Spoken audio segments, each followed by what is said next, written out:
والحمد لله رب العالمين. إن الله وملائكته يصلون على النبي يا أيها الذين آمنوا صلوا عليه وسلموا تسليما. اللهم صل على سيدنا مولانا محمد وعليه وإطرته بعدد كل معلوم لك. صلاة وسلاما عليك يا رسول الله وعلى آلك وأصحابك يا حبيب الله. حضرت قائد اہل سنت علامہ شاہ احمد نورانی دامت برکاتہ العالیہ، حضرت پیر طریقت پیر بھوجونی شریف، حضرت علامہ حسان الحیدری، جناب مفتی اعظم پاکستان مفتی محمد حسین صاحب قادری، جناب عثمان خان صاحب نوری، معزز مشائخ کرام، علماء کرام، میرے عزیز بھائیوں دوستوں، آپ کو معلوم ہوگا کہ جب عثمان نوری صاحب تقریر فرما رہے تھے تو سارے پروگرام کو تفصیل سے آپ کے سامنے بیان کیا.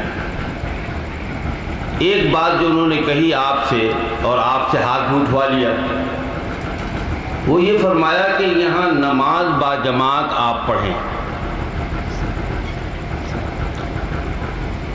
ظاہر بات یہ ہے کہ نماز با جماعت پڑھنے کے لیے انسان کو مکلف بنانا چاہیے. اگر وہ مکلف نہیں ہوا تو پڑھے گا کیسے؟ اور حضور صلی اللہ علیہ وسلم کا فرمان اور حکم بھی یہی ہے کہ عشاء کی نماز کے بعد زیادہ دیر تک گڑبڑ سڑبڑ نہ کرو، سو جایا کرو تاکہ فجر کی نماز آسانی سے پڑھ لو. پر چونکہ یہ دینی محفل ہے، اسے منع نہیں کیا گیا اور اولیاء کرام کا ذکر ہو رہا ہے، اس لیے میں نے ان سے یہ کہا تھا، معذرت کی تھی کہ میں کل کچھ باتیں عرض کر دوں گا، اس لیے آج حضرت قائد اہل سنت کی تقریر کے بعد اور دعا کے بعد ان کو چھٹی دے دی. لیکن بہرحال اب انہوں نے مجھے بھی حکم دے دیا، میں 5-7 منٹ زیادہ نہیں آپ کا وقت لوں گا.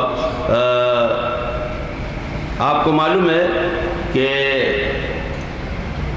اہل سنت و جماعت کی پہچان یہ ہے کہ وہ عظمت اولیاء کانفرنس منعقد کرتے ہیں.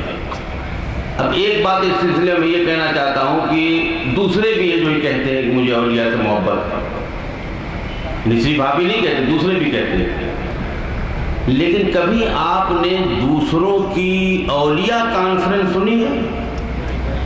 کبھی بھی آپ نے دیکھا کہ کوئی وہ سیرت کانفرنس تو ضرور کرتے ہیں اور شریعت کانفرنس بھی ضرور ہوتی ہے، لیکن میری نظر سے اب تک، اگر آپ کی نظر میں کچھ جڑا ہو تو آپ کو یاد ہو تو بتا دیجئے گا، کہ جو ہمارے پڑوسی لوگ ہیں، پڑوسی بھائی ہیں، ان کی کوئی اولیاء کانفرنس یا عظمت اولیاء کانفرنس ہم نے تو دیکھی نہیں. اس لیے ہم یہ سمجھتے ہیں کہ اہل سنت و جماعت کی پہچان اولیاء سے، اور ویسے بھی قرآن مجید کے فرمان کے مطابق یا ایھا الذین آمنوا اتقوا اللہ وکونوا مع الصادقین، یہ قیامت تک کے لوگوں کے لیے کہا گیا ہے. یہ نہیں ہے کہ صرف حضور کے زمانے کے لیے لوگوں کو کہا گیا ہے کہ اے لوگوں اللہ سے ڈرو اور سچوں کے ساتھ رہو. معلوم ہوا ہر زمانے میں سچ کو تلاش کرنا پڑے گا اور ہر زمانے میں ان کے پیچھے چلنا پڑے گا، اور اولیاء کے علاوہ سچائی اور حقانیت کس کے پاس ہو سکتی ہے؟ نبی کریم اور صحابہ کرام کے بعد. اس کا آپ اندازہ خود لگا لیں، اس کا اندازہ آپ خود لگا لیں.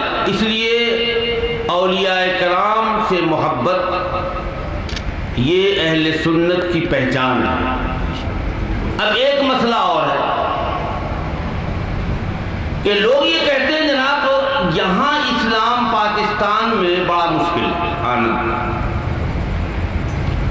یہاں تک کہتے ہیں کہ ایران میں تو آ سکتا ہے اور ترکی میں بھی آ سکتا ہے.